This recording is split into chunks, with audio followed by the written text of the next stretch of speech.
Hi, hello everyone. இன்னைக்கு நம்ம லதாஸ் கைமனம்ல பார்க்க போகிறது ஹோம்மேட் டூட்டி ஃப்ரூட்டி.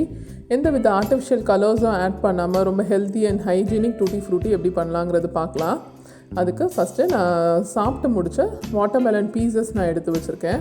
நம்ம யூஸ்வலாக சீசன் டைமில் சாப்பிட்டு முடித்த பீசஸ் இங்கே எடுத்து வச்சுருக்கேன். இது வந்து பீட்ரூட் இருக்கு இல்லையா, ஒரு பீட்ரூட்டை வந்து நான் நல்லா திருவி எடுத்து வச்சுருக்கேன் ஒரு பவுலில். இது 1/2 கப் சுகர் எடுத்து வச்சுருக்கேன். இதுதான் இதுக்கு தேவையான இன்க்ரீடியன்ட்ஸ். இப்போ வந்து நம்ம அந்த வாட்டர்மெலன் பீசஸை வந்து நல்லா க்ளீன் பண்ணிக்கலாம். இந்த மேலே இருக்க ரெட் கலர் அந்த இதெல்லாம் எடுத்துகிட்டு அந்த நடுவில் இருக்கு இல்லையா, அந்த ஒயிட் கலர் தான் நமக்கு தேவையான போர்ஷன் அது. ஸோ இந்த மாதிரி மேலே இருக்க பீசஸ்லாம் ஃபுல்லாக க்ளீன் பண்ணி எடுத்துகிட்டு நம்ம வந்து க்ளீனாக எடுத்துக்கலாம். கீழே இருக்க ஸ்கின்னையுமே நம்ம வந்து கிளியர் பண்ணி எடுத்துடணும். பின்னால் இருக்க ஸ்கின்னையும் டர்ன் பண்ணி நல்லா கட் பண்ணி எடுத்துடலாம். அந்த நடுவில் இருக்க ஒயிட் கலர் போர்ஷன் இருக்குது இல்லையா, அதுதான் வந்து நம்ம டூட்டி ஃப்ரூட்டியாக ரெடி பண்ணிக்க போகிறோம். யூஸ்வலாக இது வந்து பப்பாளியோட காயிலேருந்து கூட ரெடி பண்ணுவாங்க. ஆனால் வாட்டர்மெலன்லேருந்து கூட நம்ம பண்ணலாம். ரொம்ப டேஸ்டியாக பர்ஃபெக்டாக அதே மாதிரி டேஸ்ட்டோடு நமக்கு கிடைக்கும், நம்ம கடையில் வாங்குகிற மாதிரி. இப்போது நான் எல்லாத்தையுமே ஃபுல்லாக க்ளீன் பண்ணி எடுத்திருக்கேன். இங்கே க்ளீன் பண்ணி எடுத்து வச்சுருக்கேன். இதை வந்து கட் பண்ணி நம்ம குட்டி குட்டி பீசஸாக நம்ம வந்து நான் இங்கே கட் பண்ணி எடுத்து வச்சுருக்கேன். நம்ம இந்த மாதிரி சைஸில் பீசஸாக கட் பண்ணிவிட்டு இதை வந்து நல்லா பாயில் பண்ணிக்க போகிறோம். ஸோ ஒரு தண்ணி கொதிக்க வச்சுட்டு நம்ம கட் பண்ணி வச்சுருக்க பீசஸை நம்ம வந்து அதில் ஆட் பண்ணிக்கலாம். இப்போ நம்ம வந்து பப்பாளியில் பண்ணணுன்னாலும் அதுவும் இதே ப்ராசஸ் தான். நம்ம எல்லாருமே சேமாக யூஸ் பண்ணலாம். ஆனால் வாட்டர்மெலனில் பண்ணும்போது ரொம்ப டிஃப்ரெண்ட்டாக ரொம்ப டேஸ்டியாக அதே டேஸ்ட்டே நமக்கு கிடைக்கும். எந்த வித டிஃப்ரென்ஸும் இல்லாமல் இருக்கும். இங்கே வந்து அதை கொதிக்கிற டைமில் நம்ம பீட்ரூட் திருவி வச்சுருக்கோம் இல்லையா, அதுலேயும் நம்ம ஒரு கிளாஸ் அளவு தண்ணி ஆட் பண்ணிவிட்டு அதையும் நல்லா கொதிக்க வச்சுக்க போகிறோம். அதையும் சிம்மில் வந்து நம்ம ஒரு 5 to 6 minutes கொதிக்கட்டும். இப்போ இந்த வாட்டர்மெலன் பீசஸ்லாம் வந்து நல்லா வேகணும். ஒரு 10 minutes நல்லா சிம்மில் வச்சு நல்லா கொதிக்க விடுங்க. அந்தளவு கொதிக்க விட்ட பிறகு இந்த மாதிரி நமக்கு நல்லா டிரான்ஸ்பேரண்ட்டாக மாறி இருக்குது பார்த்திங்களா, இந்த அளவுக்கு வெந்து வரணும். இப்போ பார்த்திங்கன்னா நல்லா டிரான்ஸ்பேரண்ட்டாக தெரியுது பார்த்திங்களா, இந்த ஸ்டேஜுக்கு அது வந்து நல்லா குக் ஆகணும். ஸோ இந்த மாதிரி வந்து நம்ம இந்த ஸ்டேஜ் ஆன பிறகு நம்ம இதை ட்ரெயின் பண்ணி எடுத்துக்கலாம். இந்த டூட்டி ஃப்ரூட்டியோட யூசஸ்ன்னு பார்த்திங்கன்னா இங்கே ஃபலூடாஸில் ஆட் பண்ணுவாங்க, கேக்ஸ், பிஸ்கட்ஸ் எல்லாத்துலேயுமே வந்து சில பேருக்கு ரொம்ப பிடிக்கும் டூட்டி ஃப்ரூட்டி ஆட் பண்ணுறது. அது நம்ம யூஸ்வலாக கடையில் தான் வாங்குவோம். ஆனால் இது வந்து ரொம்ப ஹெல்த்தி அண்ட் ஹைஜீனிக்காக நம்ம வீட்டிலே செஞ்சு யூஸ் பண்ணிக்கலாம். இப்போ இந்த மாதிரி அதை நல்லா ட்ரெயின் பண்ணி எடுத்து வச்சுருக்கேன். ஃப்ரூட்டி அந்த பீசஸ்லாம் வந்து நல்லா வெந்து இங்கே ரெடியாக இருக்குது. இப்போது இங்கே வந்து பீட்ரூட்டோட ஜூஸ் இருக்கு இல்லையா, அதுவுமே வந்து நல்லா கொதித்து ரெடியாக இருக்குது. இப்போ அந்த ஜூஸை மட்டும் நம்ம ஸ்ட்ரெயின் பண்ணிக்க போகிறோம்.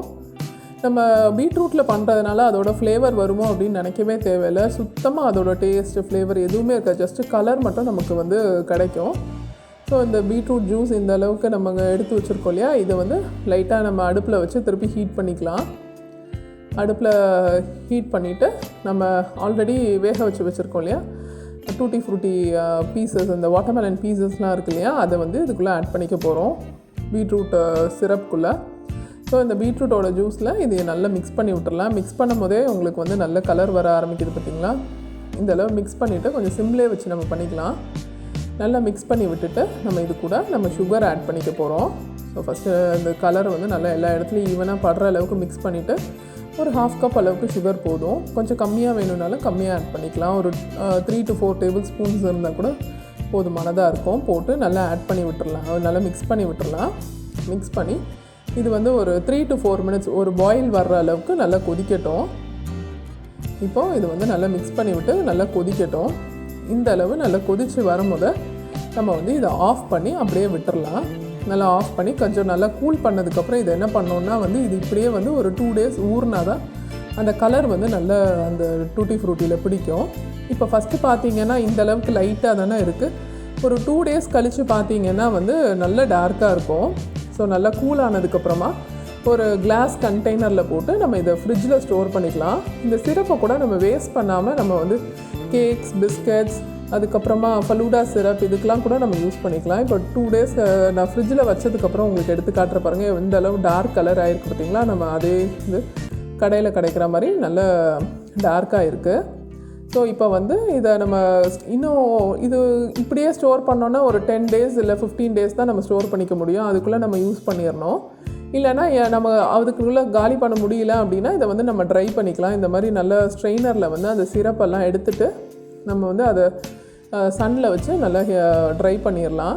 அந்த சிரப்பை வந்து நம்ம மற்ற இதுக்கு யூஸ் பண்ணிக்கலாம். நம்மளோட ரெகுலராக ஃபலூடாஸ், அதுக்கப்புறமா கேக்ஸ், இதுக்கெல்லாம் டெக்கரேஷன்ஸ்க்கு கூட நம்ம வந்து இந்த டூட்டி ஃப்ரூட்டி யூஸ் பண்ணும்போது அந்த கேக்குக்கு அந்த சிரப்பை வந்து நம்ம யூஸ் பண்ணிக்கலாம். அந்த சிரப்பை வந்து நம்ம இது பண்ணுவோம் இல்லையா, கேக்கை சுகர் சிரப் யூஸ் பண்ணி நினைப்போம் இல்லையா, அதுக்கு யூஸ் பண்ணிக்கலாம்.